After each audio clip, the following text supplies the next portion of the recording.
Good morning. My name is Rob, and I will be your conference operator today. At this time, I would like to welcome everyone to the Organigram Holdings second quarter 2023 earnings conference call. All lines have been placed on mute to prevent any background noise. After the speaker's remarks, there will be a question and answer session. We ask that you please limit yourself to one question and one follow-up question. You may re-queue if you have further questions. Thank you. Max Schwartz, you may begin your conference. Good morning, and thank you for joining us today. As a reminder, this conference call is being recorded, and a replay will be available on Organigram's website. Listeners should be aware that today's call will include estimates and other forward-looking information from which the company's actual results could differ. Please review the cautionary language in today's press release on various factors, assumptions, and risks that could cause our actual results to differ. Further, reference will be made to certain non-IFRS measures during this call, including adjusted EBITDA, free cash flow, and adjusted gross margin, among others. These measures do not have any standardized meaning under IFRS and are intended to provide additional information, and as such should not be considered in isolation or as a substitute for measures of performance prepared in accordance with IFRS. Our approach to calculating these measures may differ from other issuers, so these measures may not be directly comparable. Please see today's earnings report for more information about these measures. Listeners should also be aware that the company relies on reputable third-party providers when making certain statements relating to market share data. Unless otherwise indicated, all references to market data are sourced from Highfire in combination with data from WeedCrawler, provincial boards, retailers, and our internal sales figures. I will now introduce Beena Goldenberg, Chief Executive Officer of Organigram. Please go ahead, Ms. Goldenberg. Thank you, and good morning, everyone. With me is Derek West, our Chief Financial Officer. For today's call, we'll discuss the results for the 3 months ended February 28, 2023, and a general business update. We will then open the call for questions. We continued to generate solid financial results in the second quarter of fiscal 2023. We achieved a 24% year-over-year net revenue increase. The quarter reflected the typical seasonality we have seen in previous years, where sales into provincial boards declined from December through March. We delivered record adjusted gross margin and our fifth consecutive quarter of positive adjusted EBITDA, while maintaining our number 3 market position among Canadian LPs. In Q2, we were number 1 in the milled flower segment, number 3 in gummies overall, number 1 in pure CBD gummies, and have had the number 1 hash brand nationally. I'd like to point out that the wins we've had in the hash segment are a great illustration of our core strengths. We acquired Laurentian Organics in December 2021. We leveraged our in-house sales and marketing team to achieve national distribution for Tremblant hash. We then expanded our presence in the segment by introducing Woola and Holy Mountain pressed hash. Additionally, we innovated in the category with the launch of ShredX Ripstrip hash, the first product of its kind in Canada. So to sum it up, we identified the right acquisition, applied our CPG expertise to gain share in a new segment, and introduced a new product that created consumer excitement. Now let's talk about Shred. It is a well-recognized cannabis brand in Canada with SKUs in the most popular market segments.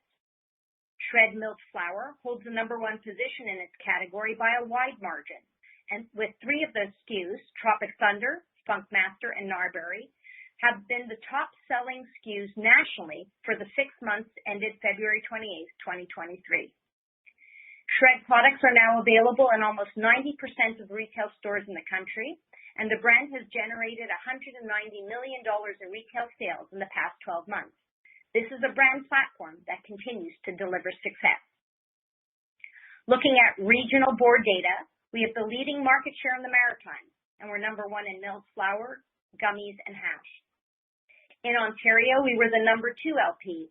We were number 1 in milled flower and capsules, number 1 in hash, and number 3 in gummies. We are also very pleased with our growth in Quebec, where we have held a strong number 3 position.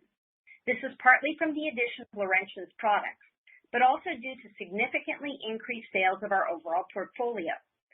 Based on the data from WeedCrawler, we had the number 1 hash SKU and were number 1 in milled flower. Our strong position in the market and our continued success comes from our focus on creating innovative products that excite consumers as their tastes evolve.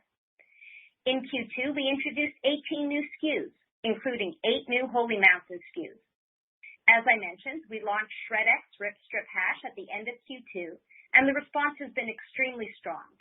It is an exciting new hash format that addresses many pain points consumers report when using hash products and opens the hash segment to new consumers. The hash is formatted in 10 pre-cut strips that can be used to make your own infused pre-roll and offered in Tropic Thunder and Blueberry Blaster flavored profiles.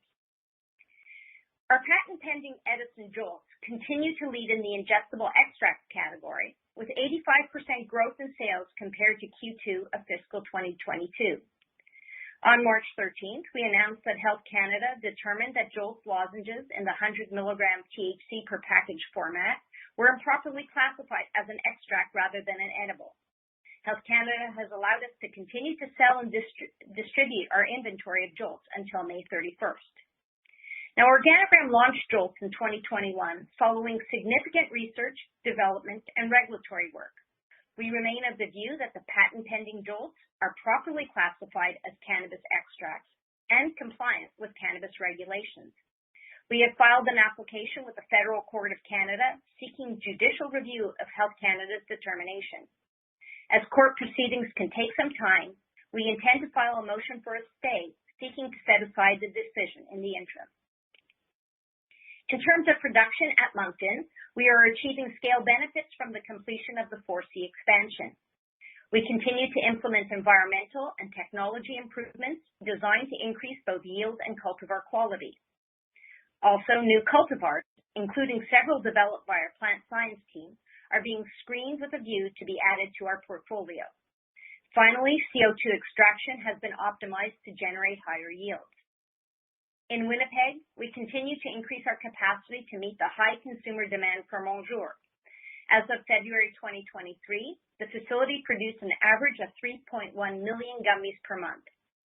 We also continue to see solid productivity on the packaging line, with 35,000 to 40,000 pouches per day being produced. Construction is complete at Lac Superieur, and while we expect the greenhouse to come online in the summer, we have moved our hash production into the new facility. In February, we commissioned an ultrasonic blade with a capacity of 150 units per minute and automatic labeling equipment to help us meet the demand for our new ShredX Rip-Strip Hash. The vape category is an area of focus for our product development collaboration with British American Tobacco. This includes analysis of vape volume, particle size, and pressure. This will help us assess the quality of different devices. In parallel with this, we are conducting a quantitative sensory analysis with our in-house expert-trained panel of over 200 individuals. This research will serve as a foundation for future development activities, including consumer safety, product quality, and performance.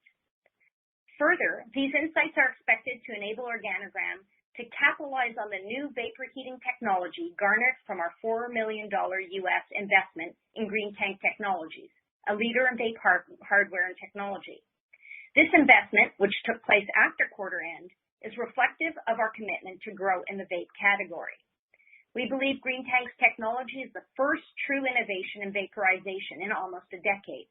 It solves many of the clogging and performance issues associated with vapes, and may also increase the perceived potency per puff.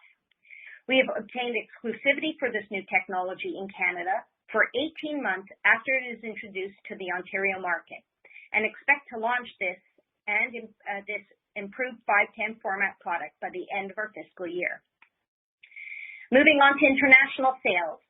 In Q2, we delivered a record $10.7 million of dried flower to Israel and Australia.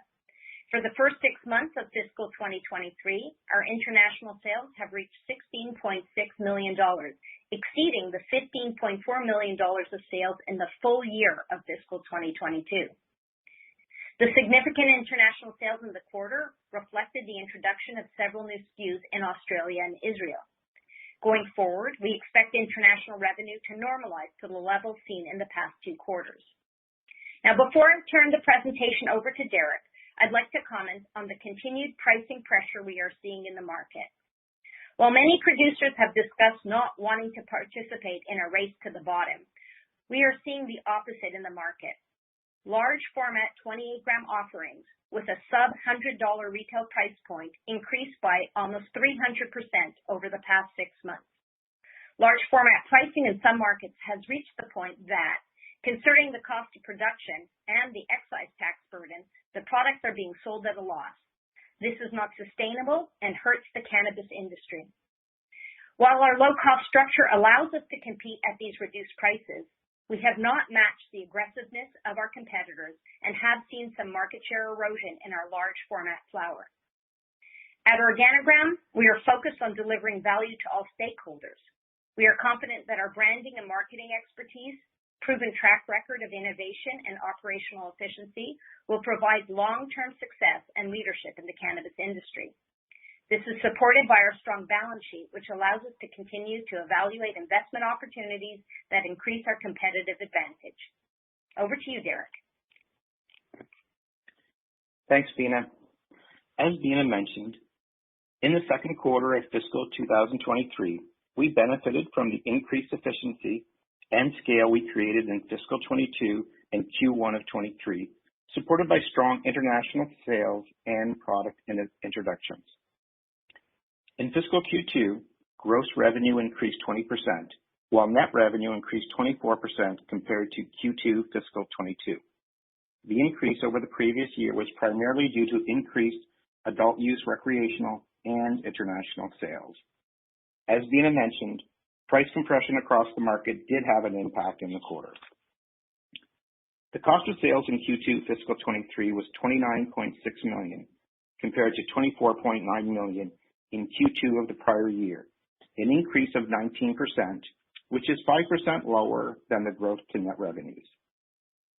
The increase in the cost of sales on a year-over-year basis was due to higher recreational and international sales volumes for the same period. A $3.5 million net realizable value provision for unsaleable inventory is included in the Q2 23 cost of sales figures. We harvested approximately 21,000 kilos of flower during Q2 fiscal 23, compared to about 10,000 kilos in Q2 fiscal 22, which represents an increase of 110%.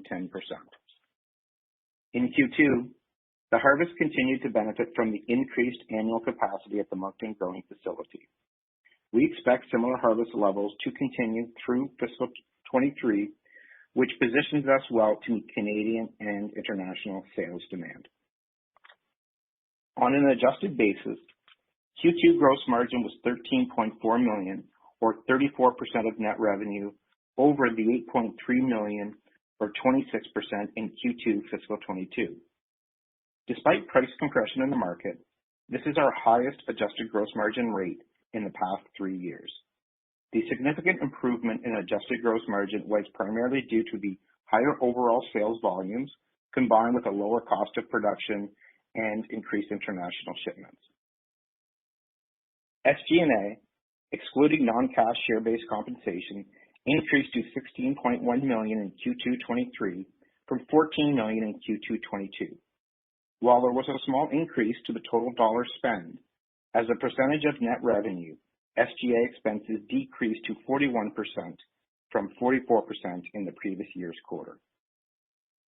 The increased dollar amounts over the prior year's comparison period was primarily due to the following: the increased general, corporate, and office expenses as a result of the company's growth, increased employee costs, and ERP implementation costs. In the quarter, we achieved positive adjusted EBITDA of $5.6 million, compared to $1.6 million in Q2 22. Adjusted EBITDA for the first 6 months of fiscal 23 was $11.2 million, exceeding the $3.5 million realized for the full fiscal 2022 year. The primary drivers of this significant improvement in profitability were the higher volume of products sold, the lower per unit cost of production, and increased international shipments, which collectively contributed to our increased gross margin. Q2 23 was our 5th consecutive quarter of positive adjusted EBITDA. Based on our outlook for revenue, including international sales and improved efficiencies, primarily achieved through scale and automation, we expect this trend to continue. In the quarter, we had a net loss of $7.5 million compared to a net loss of $4 million in Q2 22. The increase in net loss was primarily due to a lower gain in the fair value adjustment to derivative liabilities. From a statement of cash flows perspective, net cash used in operating activities was $19.7 million in Q2 23, compared to $803,000 in the prior year period. The increase in cash used is primarily due to the increase in accounts receivable in the quarter due to increased sales, including significant international shipments during February. As well, there was a large decrease to payables at the end of February as the company reduced their obligations in preparation for the Phase 1 ERP go live, which was done on March 1st. Cash provided by investing activities in Q2 23 was $11.7 million, compared to cash used of $22.6 million in Q2 22. The current quarter's cash was provided from a $15 million redemption of GICs, net of $5.6 million in CapEx spending. In terms of our balance sheet, on February 28, 23, we had $72 million in unrestricted cash and short-term investments, compared to $99 million as at August 31st. The decrease is primarily the result of capital expenditures of $14 million and an increase in net working capital assets of $6 million. With Organigram generating positive adjusted EBITDA, the stabilization of net working capital assets, combined with the completion of the fiscal 23 CapEx spend, we expect to generate positive free cash flow by the end of calendar 2023. This concludes my comments. I will now turn the call back to Beena. Thanks, Derek. As a leading pure-play cannabis company, we aren't just looking for short-term wins. We're invested in and advocating for the success of our industry for years to come. We have put in place industry-leading production facilities to achieve our goals and are committed to continuously improving our efficiency. We have brought CPG expertise to the industry and are committed to exciting consumers with novel products that build our brand. This focus and our financial discipline are expected to deliver solid results through the rest of the fiscal year. Thank you for joining us today. Operator, you may open the call for questions. Thank you. At this time, in order to ask a question, press star, then the number 1 on your telephone keypad. As a reminder, we ask that you please limit yourself to one question and one follow-up. Your first question comes from the line of Andrew Partheniou from Stifel GMP. Your line is open.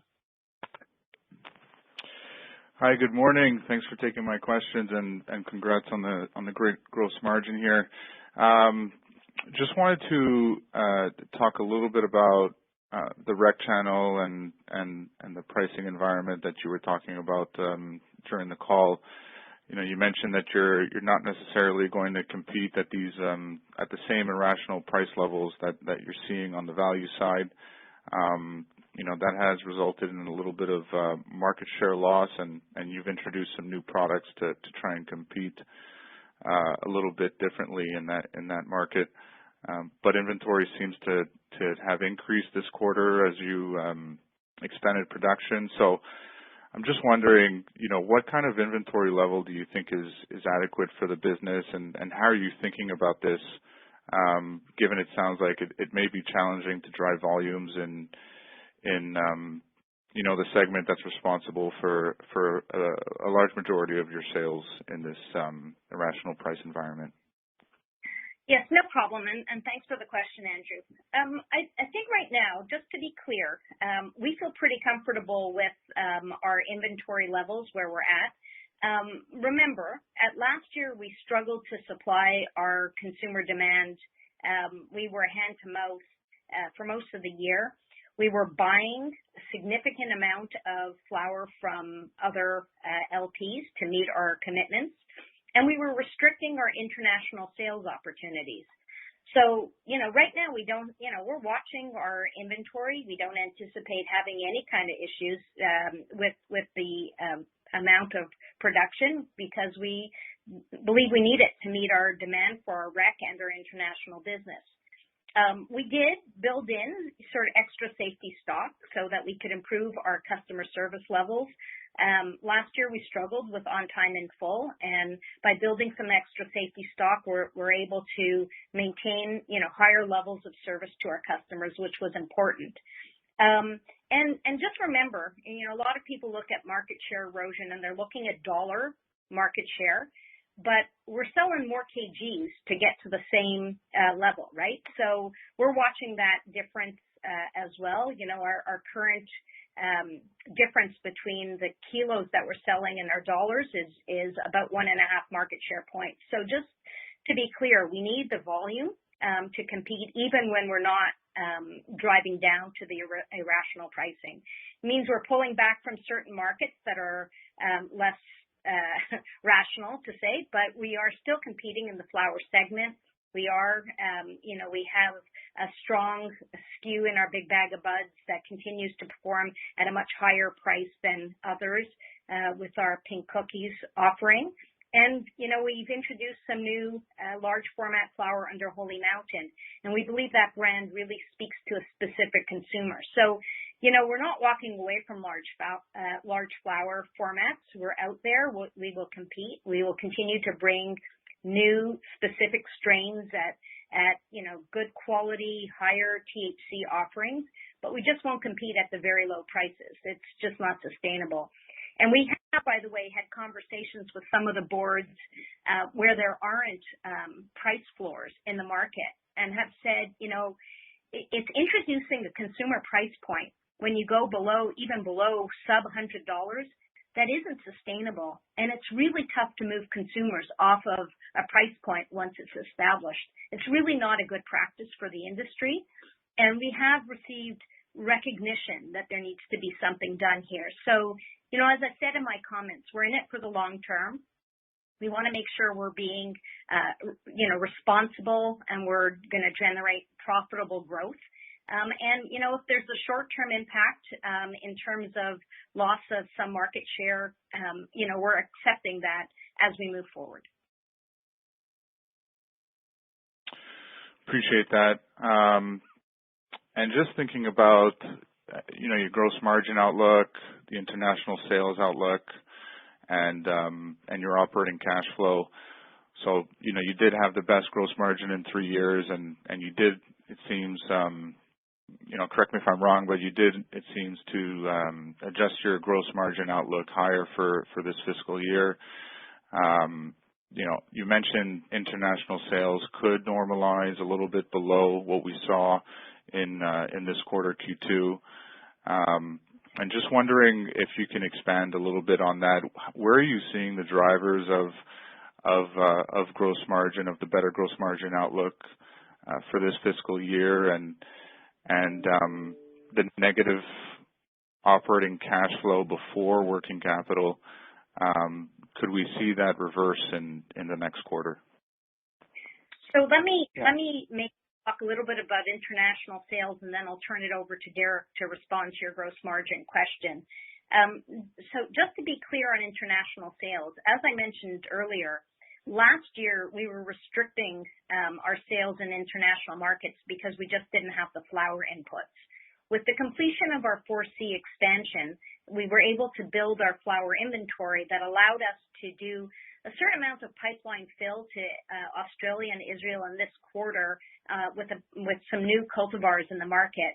And so that was, a higher than expected growth in national sales. We do expect it to normalize back to the level of repeat purchases that we're seeing in the last 2 quarters. So this was really a pipeline impact on international sales after not being able to supply last year. But with that note, I'll pass it over to Derek to talk about gross margin. Yes, thanks, Beena. There's no question that the increase in the current quarter on the high water mark for our adjusted margin of 34% was, assisted by the larger international shipments that did occur this quarter. But I would note there are other factors that have allowed us to achieve the current quarter's margin rate, and really it's been driven by the cost of cultivation, which is not just the expansion at 4C, but higher flower yields that we've been achieving over the end of Q4 of last year and Q1 of this year that lower our cost of cultivation in total, and improved our flower margins on all product categories, on all our flower categories, not just on the international shipments. But of course, our margin as we look forward is impacted not just by the product category mix, but the channel on the rec versus international. And so we do think that moving forward, the margin rate will modulate somewhat from the Q2 print that we just have. But we are comfortable in providing guidance that we do believe that we can achieve a gross margin rate at greater than 30% for the rest of this fiscal year, even given the price compression. And again, it's a combination of just lower operating costs and continued initiatives that we're doing around automation and process efficiency.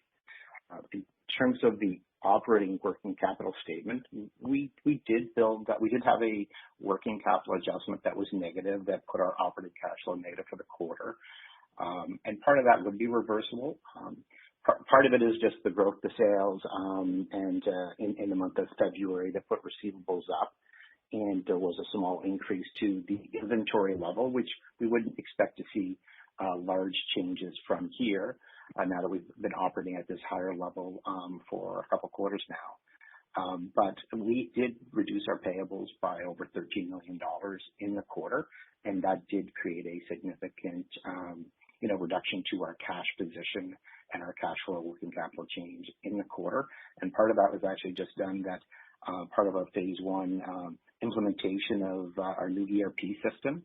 We did do an abnormal number of, say, early check runs in order to pay down all payables, that we could at the end of February, because our go live was March 1. So we do have an abnormal adjustment that has negatively impacted the current quarter's operating cash flow, and some of that would reverse itself as we got back to more normalized working capital assets and liabilities in the next few quarters. Appreciate the answers. I'll get back in the queue. Your next question comes from the line of Tammy Chen from BMO Capital Markets. Your line is open. Thanks. Good morning. First question is, I want to go back to your flower sales in the recreational market. It was quite a decline sequentially. Dean, I know you called out seasonality, but I guess I'm just surprised that it was such a large sequential decline. You've also then mentioned some of the share erosion in large format flowers. So I was wondering, can you help us understand, I guess, how much was seasonality, how much was that share erosion in large format flowers? Certainly. So, this isn't different than what I've talked about last year as well. This is our lowest quarter sales every year. We do see the reduction, it's seasonality in this business, which is why sequential, I struggle with sequential growth when you have seasonality in the business. Remember, we did grow, year over year. So still seeing strong growth versus Q2 of last year. And that's where we like the comparison where you take out the impact of seasonality. In terms of large format flower, we did see erosion. As I mentioned, we didn't chase some of this low, perhaps, non-profitable sales. However, we've seen really strong growth in some of our other categories. We're very excited about higher margin, hash growth and higher margin gummies growth. And we continue, certainly in the quarter with really strong sales on our jolts. And these are all things that make sense for us to put our time and effort, drive our distribution, because those are things that are going to grow, drive profitable growth as opposed to just, empty calories on the top line. So that's been our focus. And, you don't get perhaps the tonnage in those categories, but you certainly get the dollars. And that's what's really driving the gross margin improvements and our EBITDA improvements. So we're balancing. This is, we could have chased some of that lower volume, achieved, higher growth in our sales by chasing it and seeing, more diluted margins. That's a choice we made in terms of how we want to operate in this category.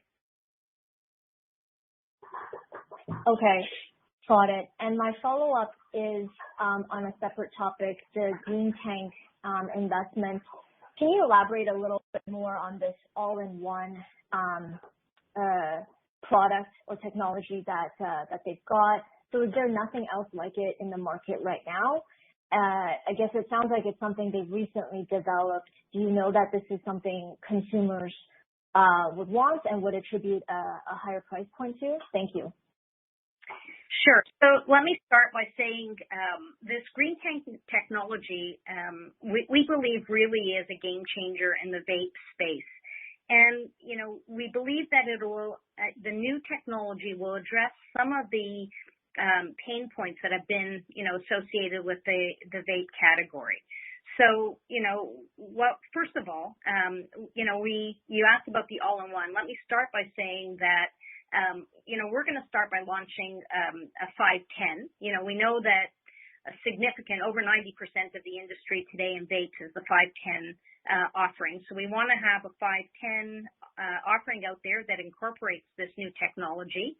And down the road, we will introduce the all-in-one, which would be, you know, the battery and the cartridge units all-in-one, calibrated for the optimal heating, calibrated to power the heating element at an optimal level. So that will be down the road, but our going in position is 510 because that's where the market is today. What we like about this is that this new technology replaces ceramic coils with a precision heating biocompatible material. And that vaporizes all the oil that comes in contact with it at every puff. So it doesn't have the oil, the partially cooked oil that saturates the old ceramic coils that causes the clogging and leaks and the unpleasant flavor. You know, when we look at the vape category and you look at mature markets like California, where vapes represent 29% of the category, and you look at Canada where we're at 17%, you know, excluding the impact of Quebec, we believe there's a lot of room for growth. And we think the real opportunity is bringing in something that addresses those pain points. You know, and the other thing on Green Tank is we believe it produces a higher quality vapor cloud that could lead to a higher potency per puff. And when you ask sort of what research we've done, look, we've done research in our R&D facility, testing the product. We've actually tested the technology in our product development collaboration labs. And of course, Green Tank has already obviously done some of their testing on the technology as well. So we're really excited about this because we really think that it is a demonstrable difference in the vape space in a 510 offering that will allow us to differentiate our products in the market. We recognize that we're, you know, underdeveloped in vapes relative to other players, and we really believe that finding something that was differentiated, that brought news to the category, that consumers would notice the difference, would really make us, you know, set us apart and give us a reason to grow our position in the vape category. With respect to margin, your question on margin, look, it is, you know, the carts are going to be perhaps a little bit more expensive than a traditional cart, but at the end of the day, we're such a small player in what is a higher margin category that this is truly an opportunity for us to break out in the vape segment. Got it. Thank you. Your next question comes from the line of Frederico Gomez from ATB Capital Markets. Your line is open. Hi, good morning. Thanks for taking my questions. My first question is on your revenue outlook. So you guided for sequential growth in Q3, and obviously, as you mentioned, in Q2, you had a large contribution from international, which you expect to normalize. So first, when you say normalize, what sort of level of repeat purchases are we talking about? And then second, I imagine that because of that, you know, most of the sales growth that you're expecting is coming from the rec side. So what's the key driver here? You know, is it about timing of shipments, or are you regaining share this quarter? You know, can you talk a little bit about that? Sure. So first of all, let me answer the question on the international sales. When we say normalize back to the last two quarters, so if you look at our run rate on international sales in Q4 and Q1, that would be sort of our normalized level, and the incremental sales in Q2 were really some pipeline on some new SKUs into the markets that we deliver to. So that's kind of what the normalized level we expect on international sales. Still significantly higher than year over year. In Q3 of last year, we'll have higher sales, but not at the level we had in Q2 of this year. In terms of our sequential growth, we actually do see every year an improvement in Q3 over Q2, and then again in Q4 over Q3, and that is really, again, back to seasonality, where our highest seasonal quarter is always our fourth quarter during the summer, where there's a significant consumer uptick in consumption. So we do see there's some of it is really coming from, category dynamics, and just seasonality will help drive some of the sequential growth. But when you get down to where do we expect to see our sales, we do expect flower sales will be a challenge in the short term, but we have a strong innovation pipeline to help drive our back half revenue. We're still ramping up on Holy Mountain. I mentioned we launched 18 SKUs in the quarter. 8 of them were behind Holy Mountain. We introduced that brand to help us not only, enter into a value offering that could get into smaller formats, so not only, playing in the 28-gram large format flower, but into 3.5-gram formats. So we're excited about ramping that brand up and getting distribution across the country. We are actually, very excited about some of the work we have on our hash introduction SKUs that I talked about. We have a really strong pipeline of pre-rolls. Pre-rolls are they grow significantly in the summer months, and we've invested in a high-speed pre-roll machine, as well as new technology to improve the efficiency of infused pre-rolls. And we have a strong innovation pipeline on both those that will hit the market at the end of Q3 and into Q4. And then we're also looking at introducing a new premium brand that we could put into the marketplace in the fourth quarter. And that would be featuring some high-potency THC, but it would be from flowers that have been hang-dried. So we've introduced hang-drying into our facility with some unique genetics, some improved terpene profiles, right? So we're excited about, balancing our portfolio with a little bit more premium brands as we move our Edison brand into a more mainstream position, given its value profile to consumers. So, we expect also Lac Superior products will help us, gain some of that momentum as well. So we have a lot of things in terms of innovation coming, some stronger entries into the flower segment on the 3.5-gram and premium brands, and we have confidence in what we could do with these products.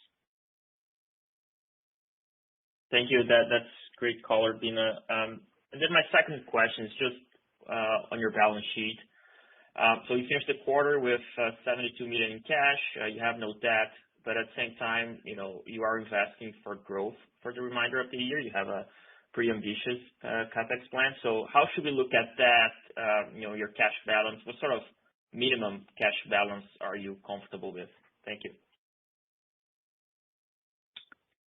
Yeah, during the quarter, we did have, a larger drain on our operating cash that brought our expected cash level slightly below what would be on a normalized level. And again, some of that operating portion we would expect would reverse itself to a certain extent, particularly with regards to that large accounts payable pay down. But we do have, a larger CapEx program that we're partway through the spend on this year. We expect to have it complete this year in terms of the expansion at Lac Superior, along with the automation at all facilities, and then we'd have that complete at the end of the year. So we would end up, ending the year, post that in a lower cash position than we are today because of that CapEx spend. However, we are forecasting that given our profitability metrics and the stabilization of working capital assets and the CapEx spend behind us, that we will in fact not just be operating cash flow positive, but free cash flow positive at the end of this calendar year.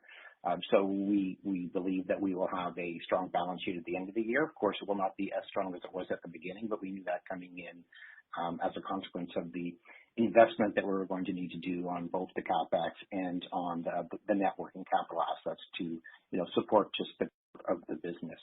But again, I think we get there at the end of the year with all three facilities at full capacity.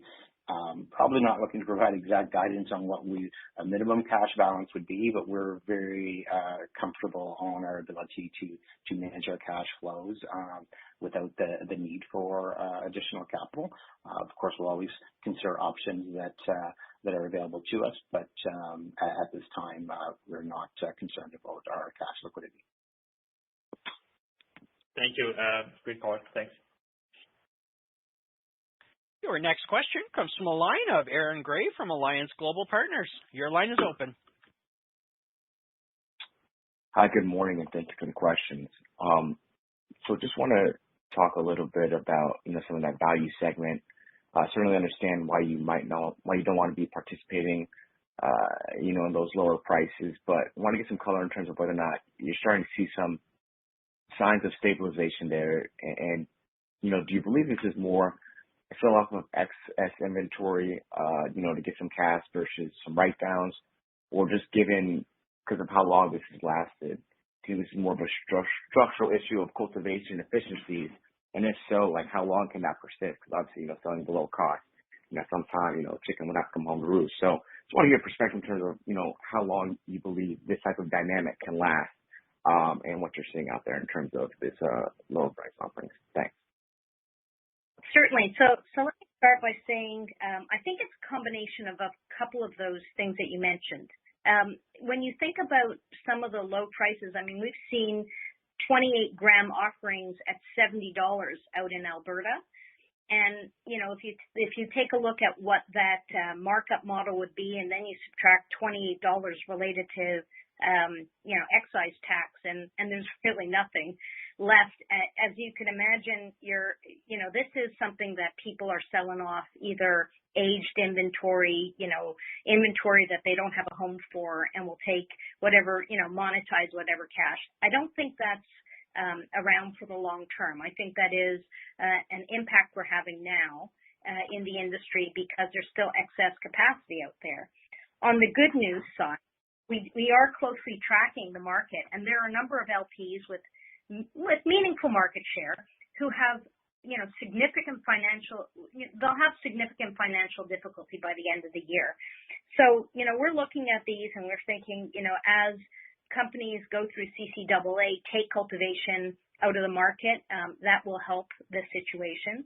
Also listening to some of our competitors converting some of their cultivation into vegetable or, fruit growing facilities, that's good news. Canopy took cultivation out, Aurora took cultivation out.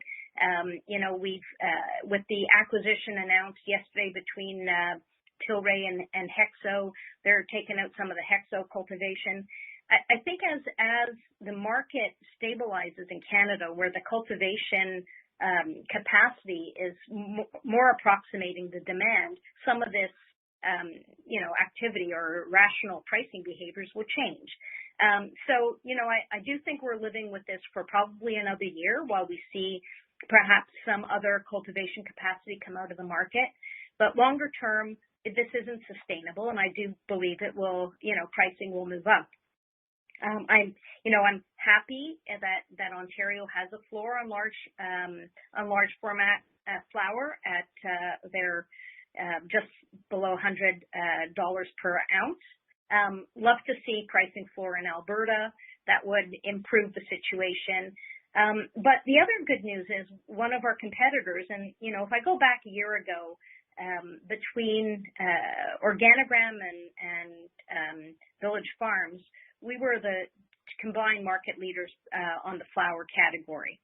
I think that, hearing Village Farms talk about the fact that they might take some pricing increases is a good sign, right? So this is, the moving forward position when you have quality products, out there, high potency quality, why not, get it out there at a price point that is great for consumers, but also that, the companies can make a decent margin on. And so there's signals that things will turn, but I do suspect that we're, in this compression for perhaps another, maybe, hopefully not longer than a year as we see the cultivation capacity normalize. Great, thanks. That was really helpful color there. Second quick question for me, just in terms of Edison Jolts, right? So obviously I've seen some nice growth there, but can you talk about potential timing and remedies, and if you don't win in terms of the classification that you believe is appropriate, or are there other things they have available, or it's best to assume that for right now that'll be taken off the market until you get that issue resolved? So just any further clarity in terms of, a pause in production, I think they said in the press release, and then potentially, getting that back up, outside of getting that resolved and any timing within that. Thanks. Yeah, that's a good question, and I'd love to be able to answer it. Listen, we fundamentally believe in the strength of our position on Jolts. We believe they are properly classified as ingestible extracts. We really can't comment further on, what is a pending legal matter between Organigram and Canada. We, hope that we're able to achieve a stay, which will allow us to continue to sell our products while we go through this judicial review. But that is still something that is, underway, and we don't know the answer, whether we can. So, that's our approach right now. Love to be able to get this product back on the market. Well, we're still in the market until May 31st, but get it back into the market.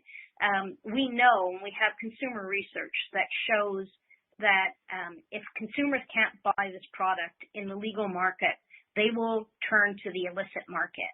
And we have, expressed that concern to Health Canada as they, claim concern over product health and safety. We've been on the market for 18 months.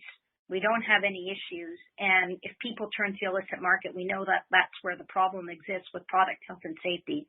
So, it is our position that we believe we are an ingestible extract. We'd love to be back full-time in the market for the balance of this year with our product.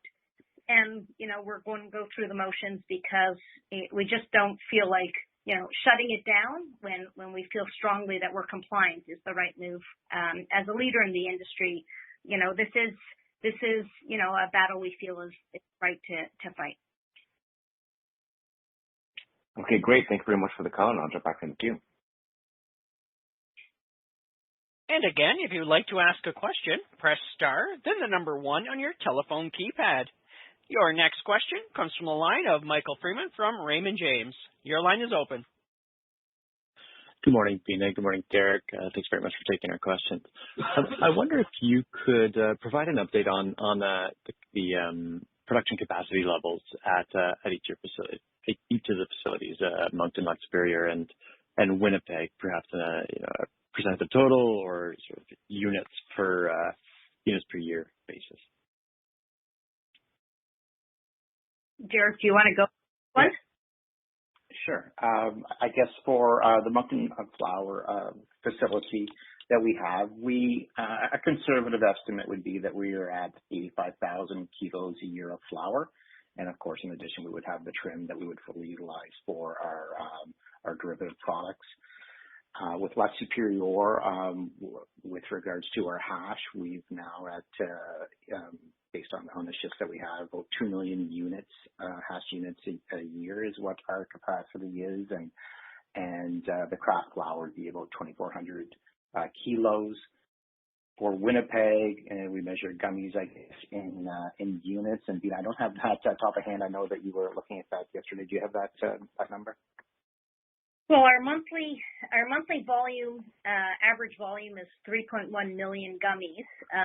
But just for perspective, that's running really maybe a 10-hour shift 5 days a week. So, obviously lots of excess capacity if we run a second shift and run to 7 days a week. Okay. All right. That's very helpful. And then I wonder if, I guess, among those facilities, as you shed some light on the Winnipeg capacity or available capacity, where do you see potential places where capacity could increase materially in your other facilities? I think just as a general statement, we have been investing quite a bit last year and this year to get our three facilities, up to a certain capacity level that we do believe that we can ultimately operate at or near capacity and flow through and sell the product. But I would say that in all three cases that, at the end of this fiscal year that we would be, done the spend to maximize the capacity. I guess there's always extra shifts that can be run, particularly in Lac Superior and Winnipeg, that I guess could allow us to flex on capacity. But I would say without significant changes in that structure, that we'll be leaving this year approximating capacity at all three facilities. And let me just add to what Derek said to just, expand on the automation. So, we talk about capacity, but the automation has allowed us to increase our throughput on the packaging side, on the milling side, on the,